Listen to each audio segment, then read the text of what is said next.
Hai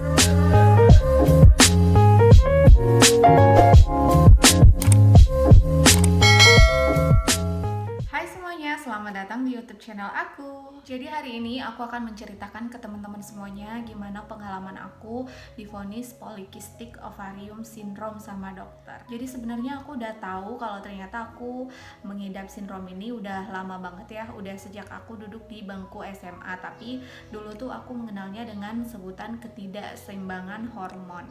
Awalnya biasa-biasa saja, sama seperti remaja-remaja pada umumnya. Jadi aku lancar, setiap bulan dapet.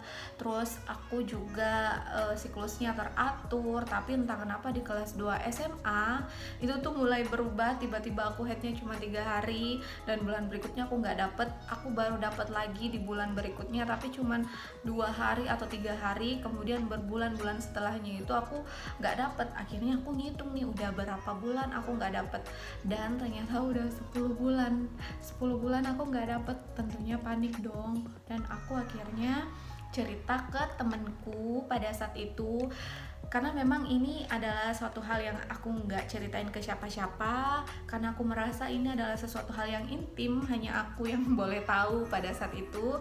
Terus aku juga merasa ini tuh nggak perlu untuk diumbar ke sana ke sini. Akhirnya aku nggak ceritain ke siapapun, even itu mamaku sendiri, karena aku merasa malu yang pertama, dan aku merasa agak berbeda dengan teman-temanku yang lain. Tapi pada saat itu aku cerita ke temenku, dan temenku nyaranin buat aku minum pil tuntas. Saat itu juga aku langsung ke apotik untuk beli pil tuntas itu, dan waktu sampai di apotik tuh si mbak-mbaknya nggak ngasih. Si mbak-mbaknya hanya ngeliatin aku dari ujung rambutku sampai ujung kakiku dan bilang, maaf deh, kita tidak memberikan sembarangan obat gitu kan. Ya memang oonnya aku pada saat itu, karena aku masih pakai seragam SMA, aku belum ganti, masih pakai putih abu-abu kan. Akhirnya aku nggak dikasih, aku pulang ke rumah dengan keadaan perasaanku kecewa banget.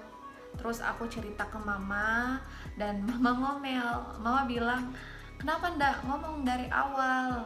Kalau hal begini tuh nggak boleh disembunyi sama mama, karena siapa tahu ada penyakit-penyakit yang ada di tubuhmu begitu. Terus kayak aku kaget, hah? Penyakit apa, Ma? Nah, akhirnya mamaku bilang, cepat ganti baju, kita ke klinik Objin malam ini juga. Dan malam itu juga aku ke klinik Objin sama mamaku yang ada di depan kompleks. Lokasinya di BTP di Makassar. Aku diperiksa sama dokternya. Setelah diperiksa, mamaku langsung nanya ke dokternya, gimana dok, anakku ada masalah apa di rahimnya gitu, ada kista nggak, ada miom nggak, atau endometriosis. Nauzubillah min dzalik ya. Tapi mamaku emang sepanik itu pada saat itu. Dan dokternya hanya senyum. Kata dokternya, ibu bisa lihat sendiri. Dokternya nunjuk layar yang ada di depanku pada saat itu. Terus dokternya bilang, ibu bisa lihat sendiri, ini di depan rahim anak ibu, keadaannya ovariumnya bersih, gak ada apa-apa, jadi semuanya gak ada apa-apa, alhamdulillah. Tapi anak ibu mengalami ketidakseimbangan hormon. Aku divonis ketidakseimbangan hormon sama dokter.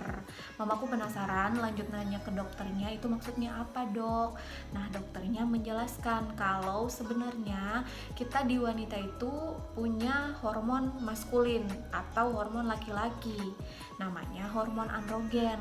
Nah, sebenarnya kadar hormon androgen yang ada di wanita itu rendah, tapi di aku ternyata tidak, karena kadarnya tinggi banget gitu. Karena hormon androgen aku tinggi, akhirnya menekan hormon progesteron dan estrogen yang ada di dalam tubuhku. Nah, itulah yang menyebabkan hormonku tuh tidak seimbang, tidak stabil. Jadi hormon androgen ini tadi menekan hormon wanita aku. Jadi akibatnya apa? Sel telurku tidak berkembang dengan sempurna. Jadi aku ada gangguan pematangan sel telur.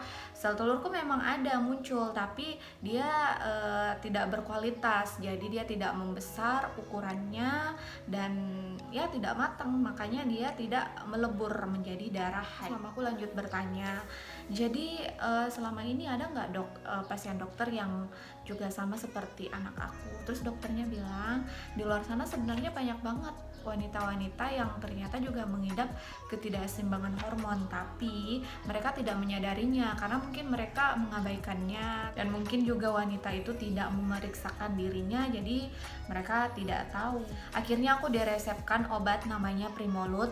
Aku minum itu selama 10 hari dan memang benar 3 hari kemudian aku haid. Tapi setelah aku minum Primolut itu, aku pikir udah sembuh, ternyata tidak. Aku bulan berikutnya nggak dapet, bulan berikutnya nggak dapet lagi, selama 3 bulan aku nggak dapet. Akhirnya aku ngomong lagi ke mama, ma aku nggak dapet 3 bulan nih gitu. Mama nebus obat itu lagi, dan selama aku habis konsul ke dokter, aku merasa aku nggak haid secara alami gitu kan. Jadi aku merasa aku ketergantungan, ada rasa jenuh juga, dan merasa wah kok aku harus minum obat terus gitu. Dan ya udah, aku mulai meninggalkan Primolut itu, aku mulai melupakan semuanya, aku kuliah, dan ya aku mulai mengabaikannya. Tapi di tahun 2015 aku lagi asik-asiknya kuliah nih. Tiba-tiba aku lihat postingan di Facebook. Itu aku nemu postingan, isinya tuh pasangan suami istri yang susah banget punya keturunan selama bertahun-tahun, udah program hamil di mana-mana, tapi memang susah banget punya keturunan. Dan aku baca ciri-cirinya ternyata sama kayak yang aku alami gitu kan. Terus aku kaget banget, takut juga, takut mengalami hal yang sama. Nah di situ aku mulai pertama kali tahu tentang polycystic ovarium syndrome, karena si itu yang posting di Facebook itu menyebutkan kalau dia adalah penderita PCOS. Akhirnya aku mulai panik. Saat itu juga aku searching di Google tentang PCOS itu apa, gimana ciri-cirinya, dan memang semuanya ada di aku ternyata. Terus aku cari dokter, aku dapet dokternya di sekitaran Petarani, dekat-dekat kampus aku di Makassar. Aku ke dokter lagi, aku diperiksa lagi, aku di USG lagi, dan ternyata ya dokternya bilang kalau aku menderita polycystic ovarium syndrome. Sedih sekali rasanya, karena hal yang aku takutkan ternyata emang bener ada di aku, dan semua yang udah disebutkan sama dokter yang pertama aku datengin di 2012 itu semuanya sama seperti apa yang dibilang dokter yang aku kunjungi saat ini. Tapi ada tambahannya, katanya aku resistensi insulin dan aku harus terapi menggunakan obat diabetes. Bayangin, aku nggak diabetes loh, tapi aku disuruh terapi menggunakan obat ini. Dan dokternya nanya ke aku, kamu sering minum manis-manis gitu? Dan aku jawab iya, karena emang aku sering minum boba, Thai tea, green tea, dan sebagainya. Akhirnya aku disuruh terapi sama dokter menggunakan obat diabetes itu, namanya Metformin HCl. Aku minum 1x1 setiap hari, dan efeknya ya ampun, aku mual, aku pengen muntah, rasanya sakit kepala, jadi aku akalin, aku minumnya pas malam hari aja. Tapi aku pikir setelah aku minum obat ini ya aku bakalan sembuh, ternyata tidak. Aku merasa sia-sia, aku merasa aku nggak sayang sama ginjalku, dikasih obat setiap hari. Akhirnya aku tinggalkan lagi semua itu, aku mulai untuk benar-benar memperbaiki pola makanku aja, hidup sehat, karena dokternya juga nyaranin itu. Dan ya aku struggling banget dengan hal ini semua, dan aku merasa ya udah deh, kalau emang aku nggak dikasih sama Allah Subhanahu Wa Taala, aku pengen adopsi aja. Singkat cerita, aku udah mulai ngelupain semuanya.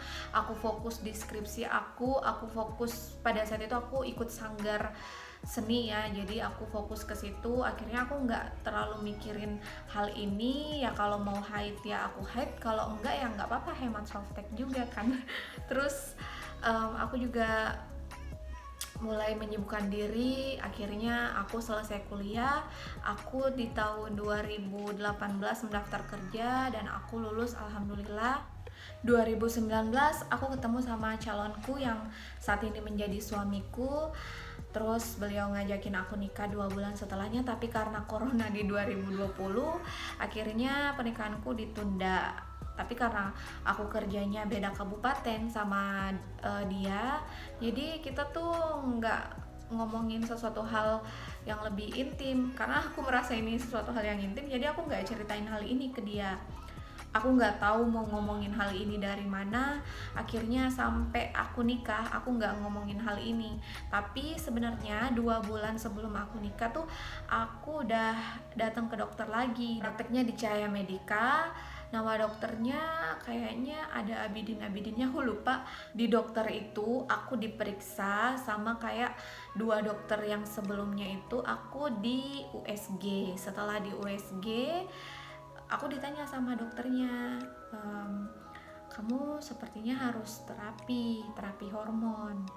Terus aku pikir ya terapi yang kayak metformin itu kan yang di awal, tapi ternyata enggak. Aku disuruh terapi menggunakan obat hormon, tapi bentukannya tuh seperti pil KB. Isinya 30 tablet, aku minum setiap hari 1 kali, namanya Cycloproginova. 3 hari kemudian aku haid, dan di hari ketiga haid itu hari kelima haid itu aku minum obat pembesar sel telur namanya Profertil. Tapi 1 bulan setelah aku nikah ternyata mungkin karena sel telurnya kurang bagus, akhirnya aku haid.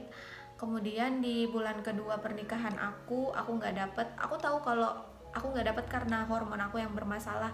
Tapi suamiku nanya ke aku disuruh tes pack. Pada saat itu aku nunda aja, nggak usah dipikirin itu.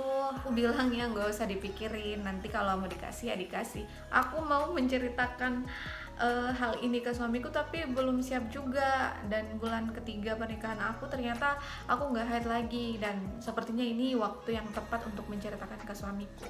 Akhirnya aku menceritakan semuanya ke suamiku di bulan ketiga itu. Aku sedih banget, tapi alhamdulillahnya suamiku tetap menerima aku apa adanya ya. Pastilah baru 3 bulan pernikahan, dan aku minta izin ke suamiku untuk melakukan program hamil di dokter. Aku emang udah survei dokter, dan aku nemu salah satu dokter konsultan fertilitas yang katanya paling bagus di Makassar. Tapi karena dokternya ini cowok, akhirnya aku susah dapat izin sama suamiku. Tapi aku bujuk-bujuk suamiku, akhirnya mau juga. Setelah aku dapat persetujuan sama suamiku, aku langsung datang ke dokter itu. Di bulan keempat pernikahan aku program hamil di dokter itu, namanya Dokter Ferry Wijaya SPOG Kafer.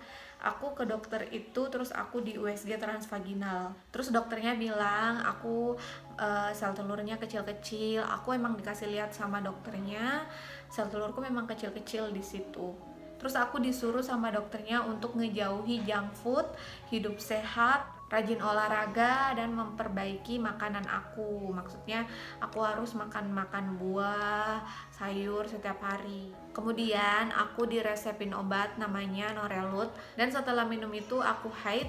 Di hari ketiga haid aku dikasih obat pembesar sel telur juga, tapi kali ini beda, bukan Profertil tapi Profula. Aku minum itu dan disuruh konsul di hari ke-12 haid.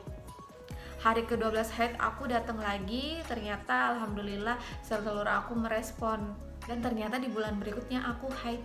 Kemudian aku diresepin Norelut lagi, diresepin Profula lagi, aku haid lagi, dan disuruh konsul di hari ke-12 haid lagi. Tapi ternyata aku masih haid lagi, dan bulan berikutnya aku diresepin sama seperti itu. Jadi aku udah 3 bulan di dokter Ferry, dan dokternya tuh melakukan evaluasi, beliau USG transvaginal aku lagi, dan ngeliat ternyata sel telurku tuh tidak merespon. Akhirnya aku dirujuk ke Prodia atau Parahita untuk cek laboratorium. Setelah cek lab lengkap itu aku cek hormonku, hasilnya aku kasih ke dokter Ferry dan dibacalah di situ hormonku. Kemudian obatku diganti, aku disuruh datang kalau aku haid. Ternyata 2 bulan itu aku nggak haid. Aku pikir ya mungkin karena hormonku ya, tapi entah kenapa aku kayak merasa berbeda di tubuhku. Akhirnya aku tes pack, dan ternyata garisnya 2. Aku Aku positif teman-teman, aku nangis, aku sujud syukur. Ya Allah, selama ini yang aku haidnya setahun cuma 2 kali, yang aku haidnya nggak teratur sama sekali, yang aku baru haid kalau aku minum obat, yang aku udah pesimis bahwa aku nih nggak bakalan punya keturunan, aku bakal susah punya keturunan. Semua terpatahkan karena doa dan usahaku selama ini, karena doa suamiku, karena doa kedua orang tuaku, adik-adikku. Pokoknya aku langsung merasa ini tuh keajaiban banget gitu kan. Totalnya aku cuman 7 bulan abis nikah terus dikasih keturunan. Bayangin aku yang setahun cuman 2, bahkan sekali aja haid secara alaminya, dan gak nyampe setahun aku diberi kepercayaan. Rasanya seneng banget, bener-bener seneng banget. Ya Allah, gak terasa tuh air mataku jatuh netes, terus aku peluk suamiku gitu kan.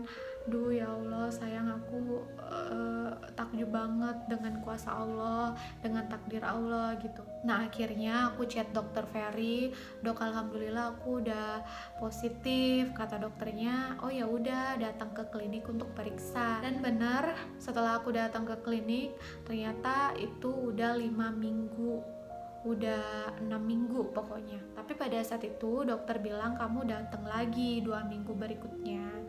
Dan 2 minggu berikutnya alhamdulillah kantong janinnya tuh sudah berisi janin, dan aku speechless, nggak bisa ngomong apa-apa gitu kan. Buat teman-temanku di sana, di luar sana yang menjadi pejuang garis 2 dan menderita PCOS sama kayak aku, kamu jangan bersedih karena kita nggak sendiri. Kita banyak, dan diantara kita juga banyak yang sudah positif hamil. Tetap semangat, berusaha, berdoa, jangan putus asa dan jangan menyerah. Buat teman-teman semuanya, makasih udah nonton videoku sampai akhir. Mungkin sampai di sini sharingku kali ini, dan kalau ada yang ingin ditanyakan bisa langsung chat di kolom komentar. See you on the next video.